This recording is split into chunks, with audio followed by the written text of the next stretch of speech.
আগামী 12ই আগস্ট 2026 রয়েছে বছরের শেষ সূর্যগ্রহণ। আর এই সূর্যগ্রহণের 14 দিনের মধ্যে 5 রাশি হবে কোটিপতি। কোন সেই সৌভাগ্যশালী 5 রাশির ব্যক্তি জানতে ভিডিওটি প্রথম থেকে শেষ পর্যন্ত মনোযোগের সাথে দেখতে থাকুন। ভিডিওটি আপনি আপনার চন্দ্র রাশি অনুযায়ী দেখবেন। তবে আপনি যদি আপনার চন্দ্র রাশি না জানেন, নাম রাশি অনুযায়ী দেখবেন, তাতেও উপকার পাবেন। নমস্কার, আমি জ্যোতিষী এডি শাস্ত্রী মডার্ন সায়েন্টিফিক অ্যাস্ট্রোলজিতে আপনাদের স্বাগত জানাই। আর মাত্র কয়েকটি দিনের অপেক্ষা, তারপরেই আমরা দেখতে পাব পূর্ণগ্রাস সূর্যগ্রহণ। যদিও ভারত থেকে এই পূর্ণগ্রাস সূর্যগ্রহণ দৃশ্যমান হবে না, যেহেতু ভারতে এই গ্রহণ দেখা যাবে না, কাজেই এই গ্রহণের যে সূতক সময় তা কিন্তু মান্যতা পাবে না। ভারতের পাশাপাশি বাংলাদেশ থেকেও এই গ্রহণ দেখা যাবে না, কাজেই বাংলাদেশের মানুষদেরও সূতক সময় মানতে হবে না। তবে এই গ্রহণ দেখা যাবে ইউরোপের পশ্চিমাঞ্চলে, আফ্রিকার পশ্চিমাঞ্চলে, গ্রিনল্যান্ডে, উত্তর আমেরিকাতে, আটলান্টিক মহাসাগরের উত্তর ভাগ এবং প্রশান্ত মহাসাগরের উত্তর ভাগে। ভারতের সময় অনুযায়ী এই গ্রহণ শুরু হবে রাত্রি 9টা 4 মিনিটে এবং এর পূর্ণগ্রাস আরম্ভ হবে রাত্রি 10টা 30 মিনিটে। গ্রহণ মধ্য গগনে থাকবে রাত্রি 11টা 17 মিনিটে এবং পূর্ণগ্রাস সমাপ্তি হবে রাত্রি 12টা 2 মিনিটে। পুরোপুরি গ্রহণ শেষ হবে রাত্রি 1টা 24 মিনিটে। সূর্যগ্রহণের পূর্ণগ্রাস স্থিতি থাকবে 2 মিনিট 24 সেকেন্ড। গ্রহণ স্থিতি থাকবে 4 ঘন্টা 24 মিনিট। গ্রহণের গ্রাসমান থাকবে 1.038 ডিগ্রি। গ্রহণের দিন যেহেতু অমাবস্যা তিথি থাকছে, কাজেই এই সময় আপনারা গায়ত্রী মন্ত্র জপ করতে পারেন।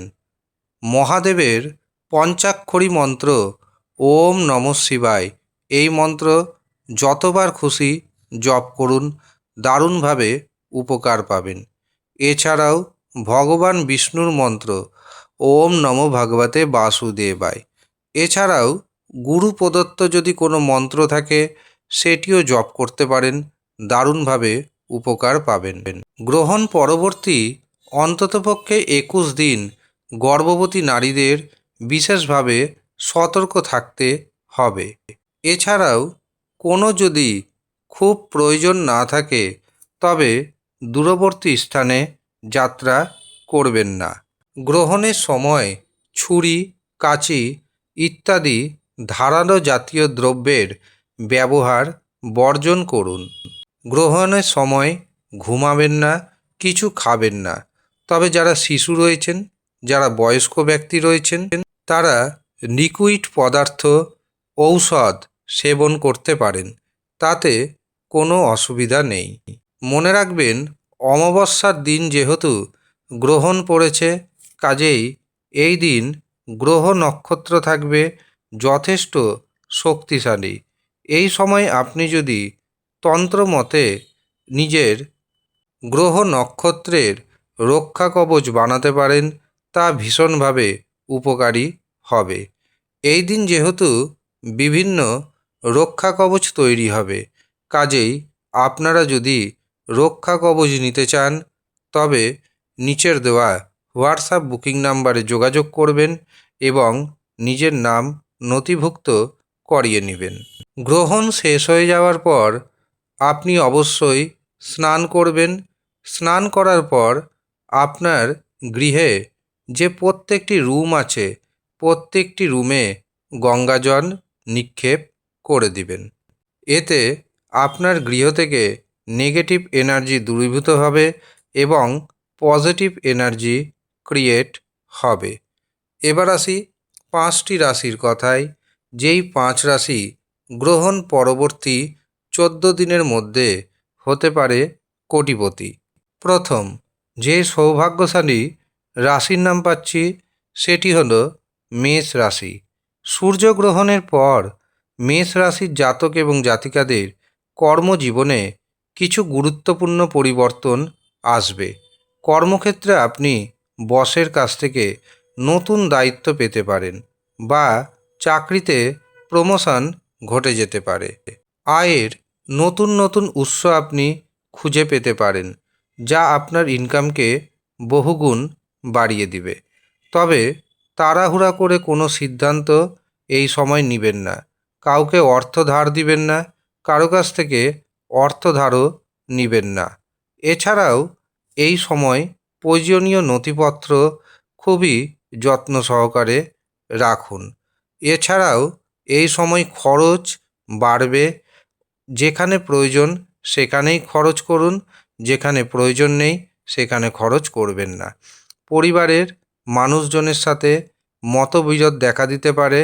চেষ্টা করবেন ছোট ছোট কথাকে ইগনোর করে যাওয়ার এবং নিজের মধ্যে মানসিক শান্তি বজায় রাখার। দ্বিতীয় যে রাশি গ্রহণ পরবর্তী সময়ে কোটিপতি হয়ে উঠতে পারেন সেটি হচ্ছে কর্কট রাশি। কর্কট রাশির জাতক জাতিকাদের এই সময় আত্মবিশ্বাস আগের থেকে অনেকটাই বেড়ে যাবে। আত্মবিশ্বাসের উপর ভর করে আপনি যা যা সিদ্ধান্ত নেবেন বেশিরভাগ সিদ্ধান্ত কার্যকরী বলে প্রতিপন্ন হবে। কর্মক্ষেত্রে নিজের দক্ষতা দেখানোর বা নিজের দক্ষতা প্রমাণ করার সুযোগ পাবেন। যারা ব্যবসা বাণিজ্য করছেন, ব্যবসা বাণিজ্যে নতুন পরিকল্পনা করুন, তা বাস্তবে রূপ পাবে। দীর্ঘদিন ধরে আটকে থাকা কাজ সুসম্পন্ন হওয়ার সম্ভাবনা রয়েছে। তবে আর্থিক দিক থেকে ঝুঁকিপূর্ণ বিনিয়োগ করবেন না, এমনকি কাউকে অর্থ ধার দিবেন না। সন্তানের শরীর স্বাস্থ্যের উপর অবশ্যই বিশেষভাবে নজর রাখুন। তৃতীয় যে রাশির নাম জানাবো গ্রহণ পরবর্তী সময়ে কোটিপতি হতে পারে সেটি হচ্ছে তুলা রাশি। তুলা রাশির জাতক এবং জাতিকারা সূর্যগ্রহণের পরবর্তী সময়ে সম্পর্ক জীবনে এবং কর্মজীবনে দুই ক্ষেত্রে বড় পরিবর্তন আসতে চলেছে। কাজেই সম্পর্কে কিছুটা সময় দিবেন এবং সম্পর্ককে মজবুত করার প্রচেষ্টা করুন। আপনি যাই কর্ম করুন না কেন সেখানে মনোযোগ দিয়ে করুন এবং সেই কর্মে দক্ষতা বাড়ানোর চেষ্টা করুন। অফিসে নতুন দায়িত্ব পেতে পারেন বা অফিসে পদোন্নতি আসতে পারে, যার কারণে আপনার ইনকাম বাড়বে। ব্যবসা ক্ষেত্রে নতুন নতুন যোগাযোগ আসবে, যা ভবিষ্যৎ জীবনে আপনাকে দারুণ প্রফিট এনে দিবে। এছাড়াও ব্যক্তিগত সম্পর্কের দিক থেকে যারা দীর্ঘদিন ধরে একাকী অবস্থায় রয়েছেন তাদের জীবনে নতুন প্রেম আসবে। আর যাদের মধ্যে ভুল বোঝাবুঝির কারণে প্রেম সম্পর্ক ভেঙে গিয়েছিল তা কিন্তু দূর হবে, অর্থাৎ পুরনো প্রেম ফিরবে। তবে শরীর স্বাস্থ্যের বিষয়ে অবশ্যই যত্নবান হতে হবে আপনাকে। চতুর্থ যে রাশির নাম উঠে আসছে সেটি হলো কন্যা রাশি। কন্যা রাশির জাতক জাতিকাদের গ্রহণ পরবর্তী সময়ে নতুন অর্থপ্রাপ্তির রাস্তা খুলে যেতে পারে। শেয়ার বাজার থেকে, ফাটকা থেকে প্রচুর অর্থ আপনার হাতে আসবে। দীর্ঘদিন ধরে যদি কোনো অথবা অর্থ আটকে থাকে তবে সেই কর্ম হয়ে যাবে বা অর্থপ্রাপ্তি ঘটবে। অর্থনৈতিক দিক থেকে আপনি আগের থেকে যথেষ্ট মজবুত হবেন। তবে শরীর স্বাস্থ্যের দিকে আপনাকে অবশ্যই মনোযোগ দিতে হবে এবং হঠকারিতা কোনো সিদ্ধান্ত নেবেন না। রাগ জেদকে নিয়ন্ত্রণ করুন। শেষ যে রাশির নাম পাচ্ছি সেটি হলো মকর রাশি। মকর রাশির জাতক এবং জাতিকাদের জীবনে কাজের চাপ কিছুটা বাড়বে, কিন্তু আপনি যদি সেই কাজের চাপকে সহ্য করতে পারেন তবে ইনকামও কিন্তু বাড়বে। এই সময় খানিকটা পরিশ্রম আপনি করুন, অবশ্যই অর্থনৈতিক দিক থেকে অনেকটাই এগিয়ে যেতে পারবেন। আগেকার দিনে আপনি যা যা পরিশ্রম করেছেন সেই সব পরিশ্রমের ফল এবার পাবেন। পরিবার এবং বন্ধুদের সহযোগিতায়, শুভচিন্তকের সহযোগিতায় কঠিন পরিস্থিতিকে সামনে নিতে পারবেন।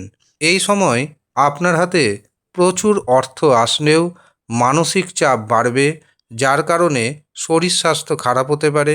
কাজেই শরীর স্বাস্থ্যের দিকে বিশেষভাবে আপনাকে যত্নবান হতে হবে। এই হচ্ছে মহা সৌভাগ্যশালী 5 রাশির জাতক এবং জাতিকা। আপনি কোন রাশির জাতক অথবা জাতিকা কমেন্ট বক্সে অবশ্যই কমেন্ট করে যাবেন। ধন্যবাদ।